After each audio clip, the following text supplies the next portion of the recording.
The most dangerous words in the English language are I know that. Yeah. As soon as and I'll fight anyone on this.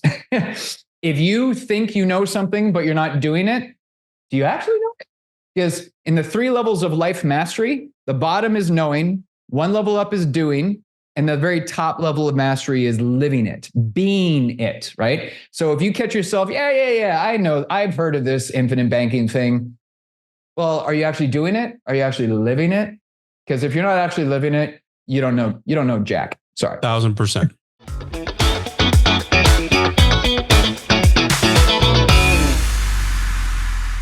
Well, you might have heard, what was that song, that rap song? Da-da's back again. Now we're saying Andrew's Slim Shady again. So Andrew's back again. Andrew Murdoch. Now, when I say back again, I'm also going to preface this with the snakes and dragons are literally laying on the ground, bleeding profusely. He is just about to complete slaying them. And so, Andrew, YT Era, YouTube digital marketing, that business being born as a result of the incredible advantage that the infinite banking concept provides in enabling you to control how you finance the things that you need throughout your lifetime. A warm welcome back to what we're going to say for the very first time to Wealth on Main Street. Hey, are you kidding? This is the inaugural episode. This is the inaugural interview on Wealth on Main Street. That's awesome. That means you've now shown up on the first episode on the first podcast, which is still the same podcast, but it's the same podcast under a new name. Yeah. Fantastic. I'm honored. I'm honored to be here. Well, I like how you said that he's back, but you didn't say he's back in a New York groove because he's actually in Costa Rica. So he's back in a Costa Rican groove, which is probably a better groove. I'm not even in Costa Rica. I'm in Panama right now. It's a Panoramian groove. Is that the right way to say it? As Van Halen would say. So Andrew, welcome back. Bring us up to speed on, how things have been progressing in your utilization of the infinite banking concept since we last spoke, and feel free to add and layer in any additional context that you think would be really beneficial for our viewers and listeners. Yeah. So at the time of this recording, it is, July 2024. And I started practicing the infinite banking concept in 2016. And you, Jason, you're my financial advisor. And I originally came across the infinite banking concept because I was actually working for the Canadian Coast Guard at the time, and I was injured. I got injured on the job. And I was at home binge watching videos, and I couldn't even tell you how I came across it. But YouTube wasn't exactly what it was in those days, like it is today.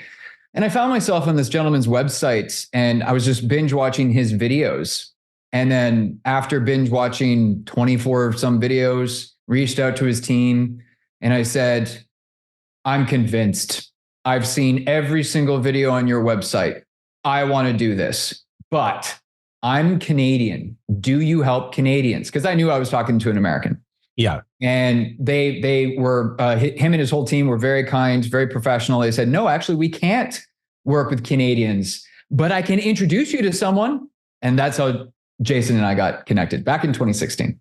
And it was, I had no idea the impact that decision-making process was going to have later on in life, because in 20, what was it now? Yeah. So my business is 2.5 years old now. And when I launched my business, I'd already been practicing the infinite banking concept for quite a while, but the infinite banking concept by its very nature is a very delayed gratification financial strategy. It's not like you can just click a button and then just have this wild success. It doesn't work like that. And most human beings are not wired for delayed gratification. And I think that's why a lot of people get so frustrated, because everyone wants success and everyone wants success now. But that's just not how the infinite banking concept functions. But thankfully, Jason, you pushed me in the right direction. And then so years after I started the process, I had built up enough cash value in my system so that it's a little expensive, depending on the industry you're in. It can be a little expensive in startup costs. Oh yeah. The trademark, the website, the everything, right? And you haven't made a dime yet. And no, I didn't have to go to a third-party financial institution to take out a loan. I went to my system of policies and I took out a loan against the cash value in my system. And I got to use the insurance company's money to launch my business. And I mean, the old adage that we've all heard a bajillion times that the ultra wealthy use all the time, OPM, other people's money. The first time in my life, I really, really put that into action. And now here I am in 2024 and I'm on the verge. I'm so close. I can taste it. I'm on the verge of saying sayonara, saying adios to the snakes and dragons. I just checked before we hit the record button. I owe $8,000 on a line of credit. That's it. $8,000. I'm a sneeze away because 5.5 years ago, I was in financial ruin. And if you want me to go down that road, I can. But the infinite banking concept has been the single greatest financial decision I've ever made in my life. And I think it's insane that more people don't know about it. Love that. Well, that's why we're on the YouTubes. This September 12th is Don't Spread the Wealth Day. Get a copy of our new book, Don't Spread the Wealth, How to Leverage the Family Banking System to Own All the Gold, Make All the Rules, and Enjoy Generational Riches. This book is jam-packed full of incredible bonuses that we've put together, including our 15-page guide to hosting your own family banking meetings. Pre-order your copy today using the link down in the description or visit don'tspreadwealth.com. That's don'tspreadwealth.com. Learn how to keep the money in the family so you can prosper together for generations to come. And although you did mention the power of OPM, we can't underestimate also the power of OPP because that guy is down with me. So I just want to make sure that we understand all the acronyms are being thrown out. It's going to be one of these episodes. Well, you started it that way, Jay. But, I really appreciate that, Andrew, in so many ways, because you're right. There's a lot of people who, there's the naysayers, the people that they just can't grasp what the concept is. And they're so focused on what it's some kind of an investment strategy, which it just simply is not. And really what you're expressing, what's transpired over the last 5 years of your life in finding this concept, meeting Jason, beginning the process, getting started, capitalizing, working with capital, not yours, the insurance companies, but being a co-owner in that company, being able to have the control and the autonomy to start recovering the third-party debts, the snakes and dragons, as we call them, and bring control of that back into your world under your dynamic. There's something that happens in that process that is, sure, there's a dollars and cents component to it, but there's a feeling that's created that doesn't ever show up on a spreadsheet. There's a personal autonomy and liberation and a peace of mind that gets created that I think is really where the lifestyle of infinite banking lives. Like that's where that energy lives. So, we've had a ton of conversations. I always love our chats. Some of them go far beyond a scheduled 5-minute likewise 5-minute moment. They all do. May turn into a 3-hour conversation. I'm just saying it does happen. Anyone that's had a conversation with Richard knows that it can derail quickly. That's not an exaggeration. 3-hour conversations. Yes. Yeah. A lot of pacing. That's how I get my steps in my backyard, just running in circles. But so walk us through a little bit about that component of the feeling and the progression, of that. Cause you've not only in that time frame, you've also, when we first connected with you, you were in Scotland where there was a global pandemic situation. Then you've been back in Canada for a while, and then Costa Rica, and back to the States and Panama now. So like you're making life happen around you while all this is taking place. What are some of the feelings that come up as you think back on that journey over the last 5 years that's transpired for you? So much I can say. So this is how I look at things now. I realize now, hindsight being 2020, I realize now that I was in an abusive relationship. And the other person in this relationship was the bank. It was my banker. Because the banker gets all the upside, but I took all the risk.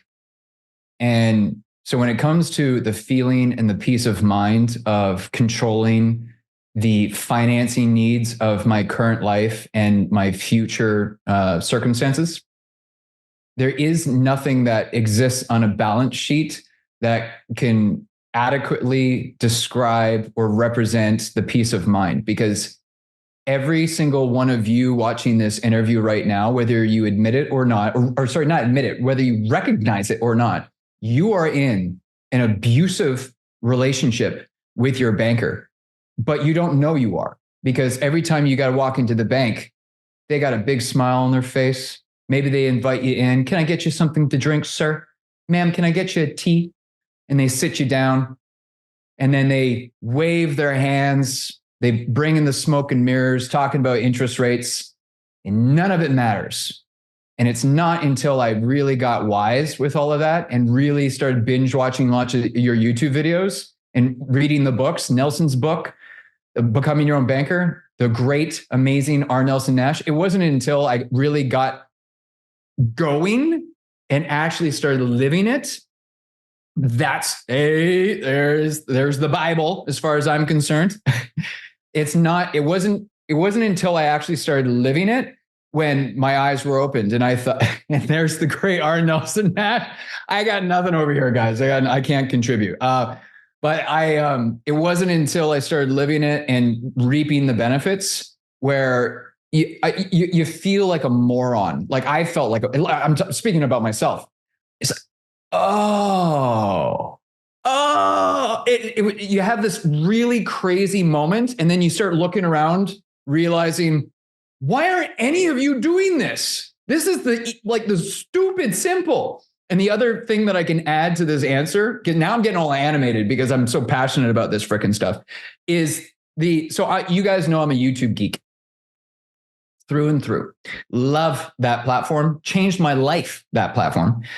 I'm not exaggerating when I say I probably spend about 2 hours a day on YouTube, both for entertainment and educational reasons. Okay. Mm-hmm. In Colby A Index, I'm a fact finder. So when I obsess over a subject, I will consume anything and everything that I can sink my teeth into. And so not too long ago, I click on this YouTuber's video about creating wealth. Because I definitely consider myself a bit of a money geek, okay? And this guy has a very successful channel. Lots and lots of views. This particular video I was watching probably had like 250,000 views, okay? And man, oh man, the stuff that came out of this guy's mouth. So I can't believe I'm even going to say this. You guys are going to enjoy this. He has this whole video and does a fantastic job. He's a great content creator, and he's able to tell a story, and he's able to like do the open loops and follow all the best practices. Like he's a legit fantastic content creator. But the entire video was teaching the viewer about how they can achieve their financial goals by canceling their subscriptions. Wow. Oh, I can't believe I didn't actually take a minute to like grab the link and share it with you guys. So maybe we should record videos on that so we get more views. like, can you imagine convincing hundreds of thousands of people to watch your video and saying you can be rich by canceling Netflix?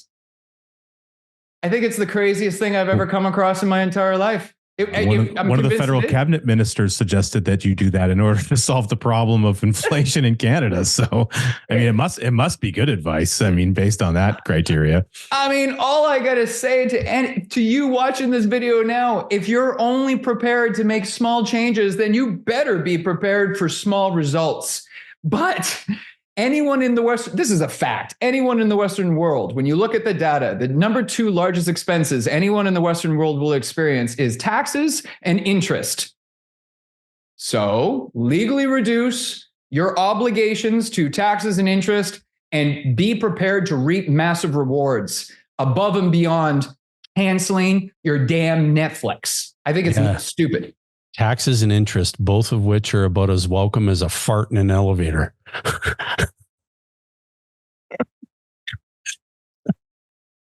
That's a good mental image. When you think about the journey with the concept, what is so interesting, I was literally just having this conversation with a client who's read our most recent book titled "Don't Spread the Wealth," and his name's Mark, and he downloaded one of the templates, and he said, "Reason why I wanted to connect with you." So this was a half an hour conversation, and so I said, "Oh, what's going to make this 30 minutes the best use of each other's time?" And he said, "Well, I just wanted to lead with, I'm going to be hosting our very first family banking meeting because I feel like I have a higher degree of confidence that I've at least got some framework to do that." And I said, "Let us know how that goes and we'll get you on the show and we'll have you share a conversation to the degree that you're comfortable." And he said, "Yeah, absolutely. Of course." So the reason I'm saying this is that this has evolved for us because Nelson always said, the more that you see infinite banking concepts, plural, the more you'll see you didn't see. And this is still happening in Richard's life and my life. And we've been practicing this process, myself personally, since '08. Richard, '09 was his first exposure to the concept. So just think about that duration of time and everything that's happened along the way.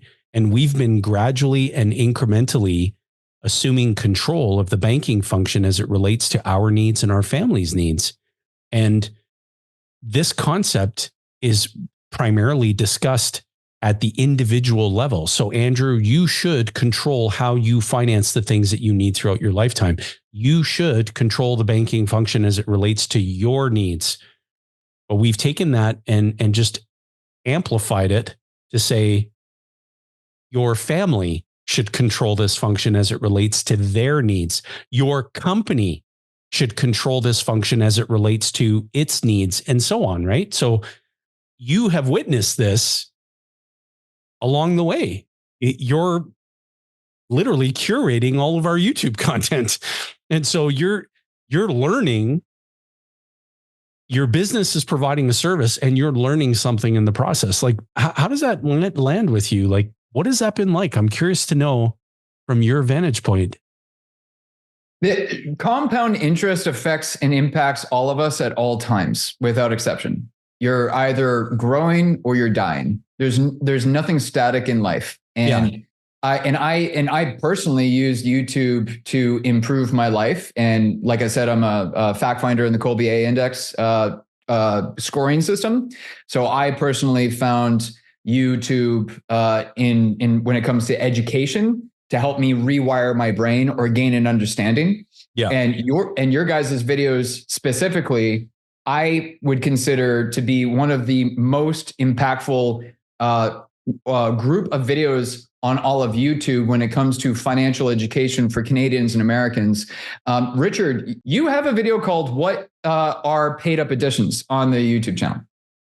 And even though I had been practicing the infinite banking concept by the time I saw you make that video, even though I'd been practicing IBC for a while at that point, it wasn't until I saw that video where it just clicked. And I've heard both of you say this, because I guess this originated with R. Nelson Nash.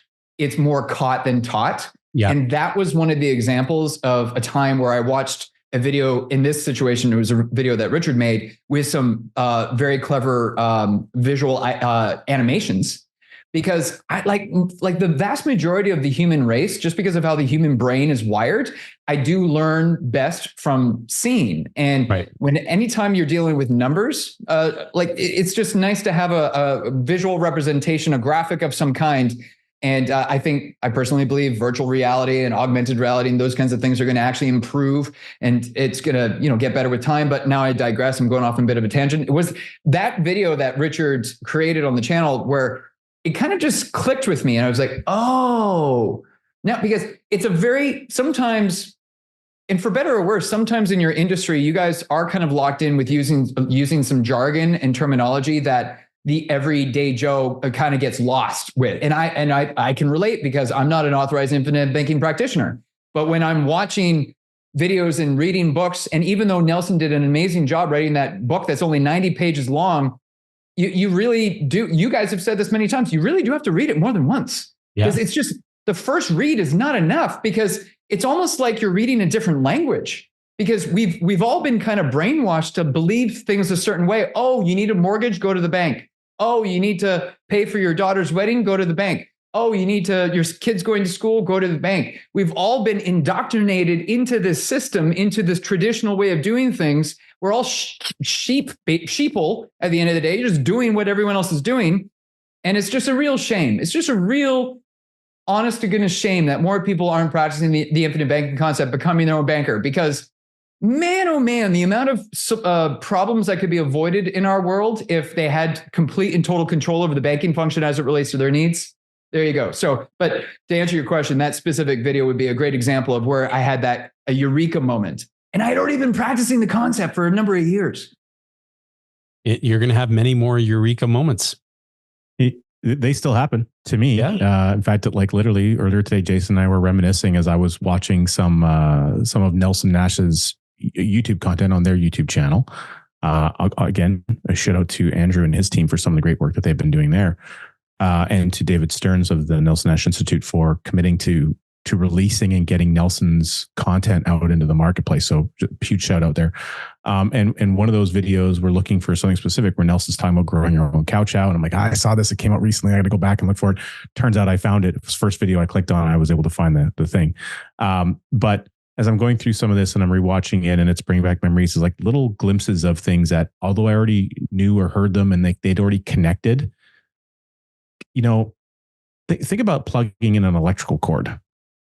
The cord is just the trend. It's just the way that the energy gets to the device in such a way that it makes it operate. But you could disconnect that cord and the device won't operate.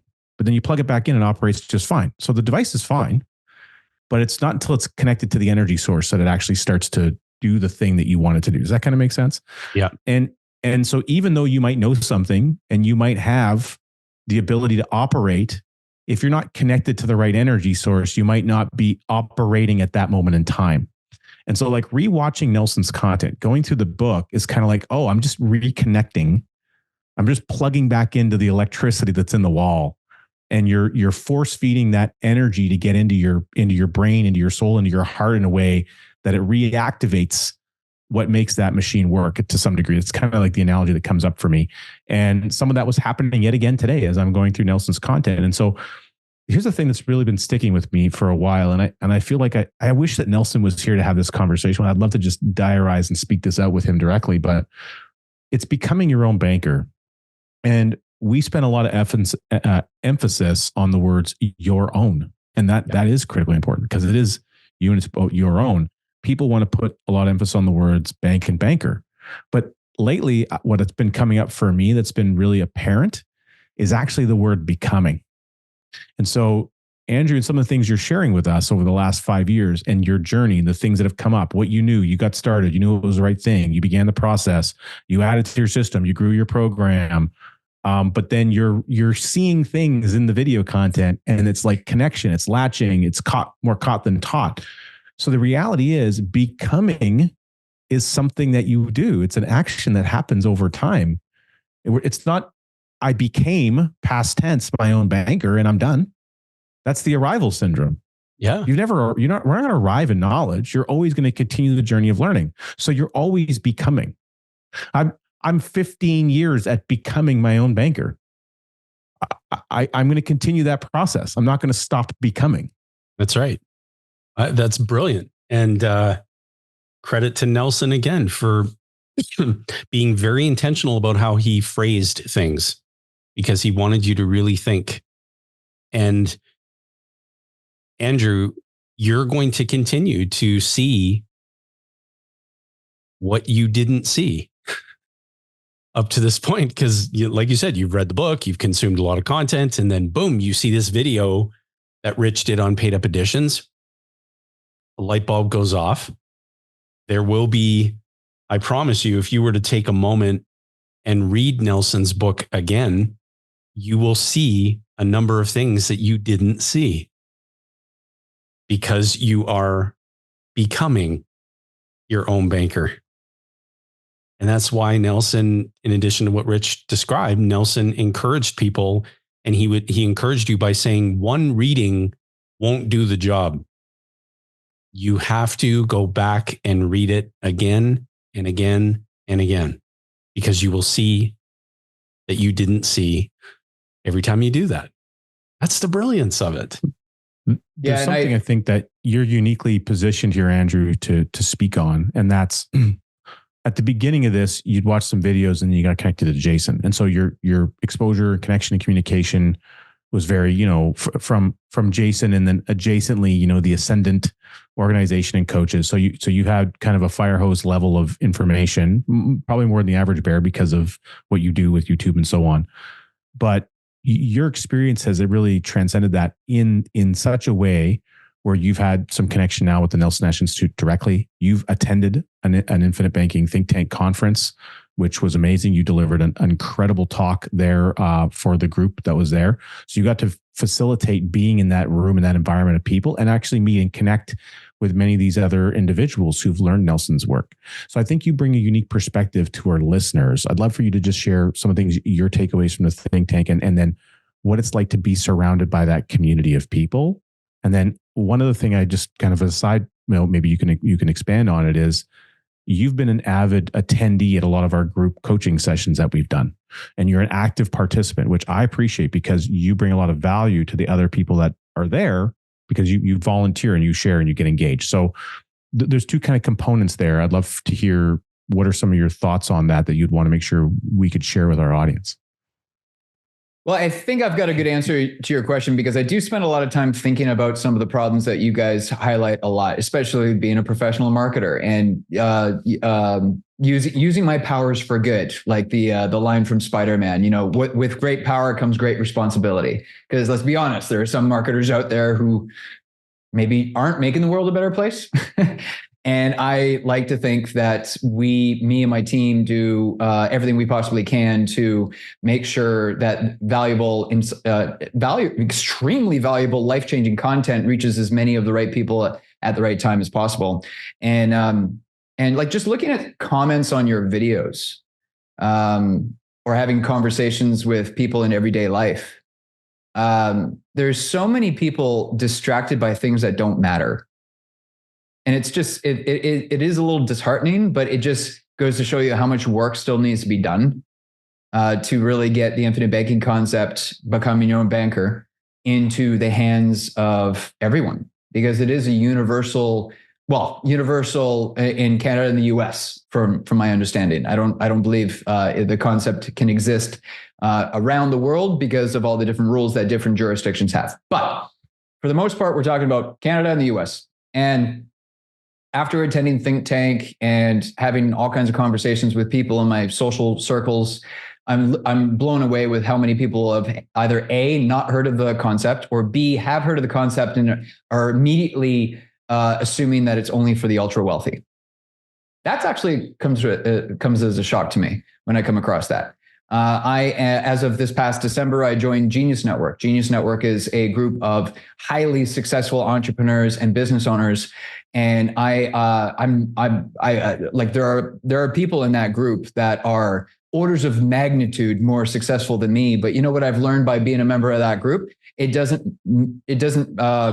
really matter if you're poor, middle class, or wealthy. Doesn't matter where your status is.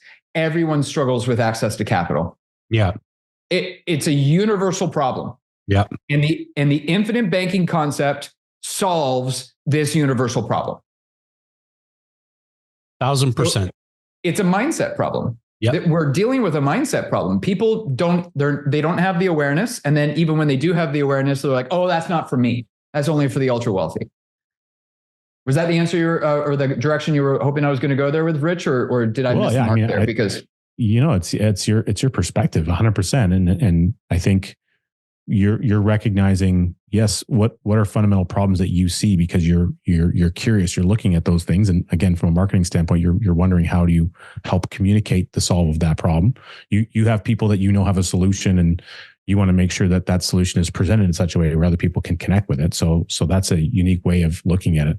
I think I'd also be curious just to expand on it around, I guess from my perspective, what I've seen is, as an avid learner and an avid student, someone who's voracious actually to a degree on how you like to learn and your curious nature, which is not unlike my own and certainly not unlike Jason's.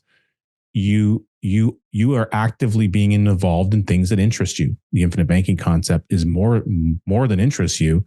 So you find ways to put yourself in a position where you're being involved. And the result of that behavior creates additional value in your life that I can see and you have communicated that you feel. So I think there's an important component there to be aware of. And what I think the takeaway that I have is in getting to know you over the last number of years and then seeing you constantly show up. Andrew shows up, and it's because Andrew shows up that he's able to receive the value of everything that he takes in as information. So I think there's a takeaway there that I want to make sure our viewers recognize. There's an opportunity to join a live webinar, to watch this podcast, to consume some additional content, watch Nelson's documentary film, read Nelson's book again, join on a group coaching session that's available for clients of Ascendant Financial. Don't squander those opportunities. Take advantage of them. They're being created for your benefit. Use them. It's exactly right. We, Rich and I used to make this expression for years where we would say there's a difference between getting a membership at a gym and working out there. You have to, it all begins, Nelson said in his book, it all begins with the desire. And that's what Andrew has. And so I echo what Richard said to all of our viewers, all our listeners, regardless of what stage you're at in your journey with this concept, immerse yourself in the resources that are readily accessible to you. And you will see something that you didn't see. And who knows what door that can unlock for you in your own journey financially throughout your life as you work toward that peaceful, stress-free way of life financially. There's no such thing as having arrived in this concept, let alone anything else, but there's no such thing as having arrived. There's always something new to learn. So immerse yourself in it. Take advantage of these opportunities. We meet with people every single day who say, we've been stalking you guys for months. We've been consuming all your stuff. We feel like we know you already. Continue learning. You'll only be better for it. You mentioned doorways, Jay, and I think it's important because there's this concept of something called the adjacent possible. And, you know, Andrew, I think that's something I'm curious to maybe just pull out a little bit, because you've talked about different organizations and things that you've connected with. Infinite banking is all the getting rid of the snakes, the dragons. There's all the financial empowerment that you've already identified. What I'm curious about, if we think about sharing with our listeners, what are the things that are outside of infinite banking that becoming involved with the infinite banking concept and its communities have created for you? Okay. So I can absolutely speak to this because back in 1946, Edgar Dale released what's called the cone of learning or the pyramid of learning. Both terms are kind of used interchangeably. Yeah. And what all of these studies have shown us over the year, and I have to know this stuff because it's my business to know this stuff. All of these studies have shared or proven to us is that after you read something, and it could be Nelson's book, after you read something, on average, 2 weeks later, you've only retained approximately 10% of what you read. Versus, and that's the very top of the cone of learning or the learning pyramid. As you progress down the pyramid, watching a video is actually 3 times more effective. You are able to retain approximately 30% of what you learned. And then at the very base of the pyramid, at 90% retention, it's actually you delivering and teaching, giving a presentation. So like Rich, like you mentioned, I gave a presentation at Think Tank. Jason, so did you. Rich, you were the MC. That means the 3 of us on this call right now, we retained a whole lot more about what actually occurred at that event than the people who actually sat in the audience. Mm-hmm. It's just how the human mind works, right? And then going back to what Rich was just saying there a second ago, anytime you watching this video right now, anytime you're coming across, if you're learning about the infinite banking concept right now, I don't care how old you are, you're probably thinking, where has this been my whole life? Because lots of people say that. one of the easiest things you could do is obviously get Nelson's book or get any of the books that Richard and Jason have published, right? But just be mindful, 10% retention. You can go to the YouTube channel and you could binge watch a bunch of videos. Okay, now we're doing a little better, 30%. But if you are able to start participating and show up, participate in a community, maybe with some like-minded people, maybe with a bunch of people that are also becoming their own banker or improving their wealth creation abilities or improving the financial situations for their business or their families or both, you are going to dramatically increase your learning curve by just participating in the debate, by participating in the conversation. You're moving down the learning curve, the pyramid of learning, the cone of learning, so that you are able to dramatically increase your retention. And then because nothing exists in life without thoughts. Thoughts become beliefs, beliefs become actions, and actions is actually what's going to help you improve your life. Yep. I became obsessed with YouTube content 5.5 years ago when I was sleeping on an air mattress and I was at the lowest point of my entire life. I was completely at rock bottom, absolutely convinced I was the world's biggest loser. And I made a lot of mistakes, made a ton of mistakes. Not proud of those mistakes, but I was in a really bad time in my life. And I get a little choked up sometimes when I think about it because I can still like picture those moments. But one of the reasons why I was able to get myself out was because I started getting addicted to self-improvement content on YouTube, got my finances right, got my health and fitness right, but more importantly, got my mindset right.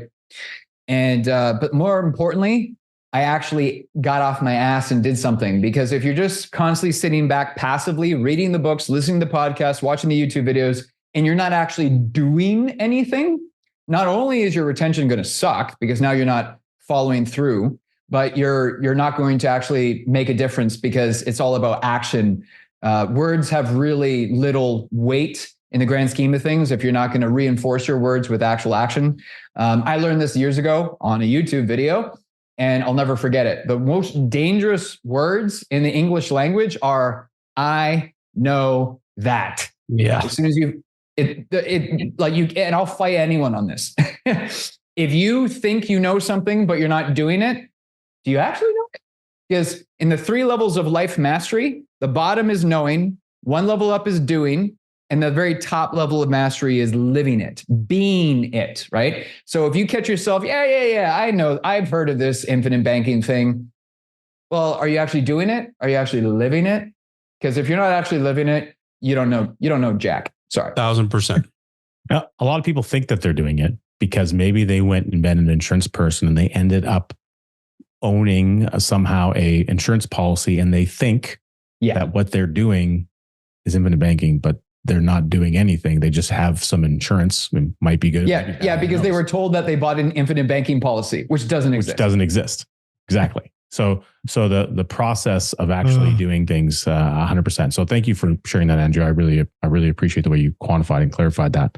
I've been looking forward to this conversation for a while because not only just all the great conversations I get to have with you on a regular basis, but just knowing that what you've been able to take in and absorb and recognize over the last number of years since you've been on the show in the past, your own knowledge base, your way to communicate and clarify the things that you know and understand about this process to other people, that you're an advocate. And so the other thing I would encourage our listeners to do, and many of them are advocates, is if there's an episode that we've done or there's a piece of content that we have that has resonated with you, if it's given you that light bulb type moment, then don't hoard it to yourself. Yeah. Make sure that you hit the little share button and send it to someone that you know, love, and care about, and say, hey, I just watched this and here's something that really connected with me. It's one thing to just share a random post online. We all do that. Okay, social media, sure, we're going to promote ourselves, but it's a totally different thing to say, hey, Andrew, I was thinking about you. I saw this video and here's what really connected with me, and I thought you would appreciate it specifically. There's a big difference between that. And one of those is relationship building and adding value to people's lives. And the other one is just like taking a shotgun and shooting it randomly out into space to see if you hit anything. Anyway, I just appreciate you being on the program, Andrew, and thank you so much for sharing everything that you've done with our audience today. Oh, thanks for having me. I'm super passionate about everything finance. I definitely consider myself a money geek, and it's only because early on in life, I experienced more financial pain than I care to admit. I remember trusting other professionals with my wealth, and boy, oh boy, was that a mistake. I don't know if I should say the name or not. IG Investors Group. Sorry, Must have a bad internet connection there. Yeah, must have been. Boy, oh boy, did I lose a lot of money because I wanted to trust an expert, an authority who I thought was going to do a better job with my money. And boy, oh boy, did I lose my shirt. I'm actually grateful for that painful experience though, because without going through that painful experience, I would have never started buying Robert Kiyosaki books. Right. I probably would have never found the infinite banking concept online. I probably would have never been introduced to you, Jason. So I lucked out that I was burned by a financial expert early on in my life, and because that lit a fire under my butt. And now because I was able to claw myself out of financial ruin using, in big part by using IBC. I just want more people to know about it. So yeah, you're absolutely right, Rich. I'm a huge advocate. You made one more comment you made earlier about being the abusive relationship with the bank. I thought that was really great analogy, by the way. But it made me think about a more recent experience in the last about 12 months that you had, where that abusive relationship turned very chaotic. In fact, you and I recorded a separate piece of content with a bit of a rant piece for the other channel on this. But you basically had revenue showing up in a bank account for your business, and then they weren't giving it to you. And so you had several months of like revenue that you couldn't tap into to pay your people and your staff and your bills. And so that's a direct recognition of the banking system, not to blame a bank, but more the systematic approach of this bank. Basically, without even directly telling you, they were seizing your capital and not letting you access and keeping it in a prison. If you could give us the Coles Notes version of that, I think that's a great way to just kind of start to wrap us into why you need to consider becoming your own banker, because of these types of things that can happen. Well, for you watching this video right now, just click the link in the description below to access that conversation that Rich and I did a while back. But the gist is that my business received some revenue from a client, and for 7 weeks, the money was nowhere to be seen. No one could tell me where the money was. The bank couldn't tell me what happened to the money. The client paid, so it's not like me and my team could stop providing services. But for 7 weeks, the money was just missing. So and then one day the money finally showed up without any apology, any acknowledgement of wrongdoing. The traditional financial system is absolutely broken. I've got enough stories to back up my opinion on that. And I don't understand why bankers and banks and credit unions and I don't know why they think they can wield the power that they do when they've severely damaged their own brand for the last 15, 20 years. You could probably even go further back than that. I don't trust those people as far as I can throw them. Well, on that note, Andrew, it was a pleasure to have you. Welcome back. And congratulations on being our first guest on Wealth on Main Street. It's Rich and I were having a number of conversations today about the brand over, and we're pretty pumped about it. So thanks for being with us. And we'll include in the show notes if people want to follow you, connect with you on the LinkedIners or the Facebooks or wherever they can, find you to say hello. But thanks again, Andrew. It was a pleasure having you. And to all our viewers on the YouTubes, there's going to be a link for you to click on. You're just going to want to do that. So the link that you see, click on it. There's also another video. Do it now. And watch it. We curated the video especially for you to continue that journey of learning. So be sure to continue learning. And guys, this was a lot of fun. Have an outstanding rest of your day.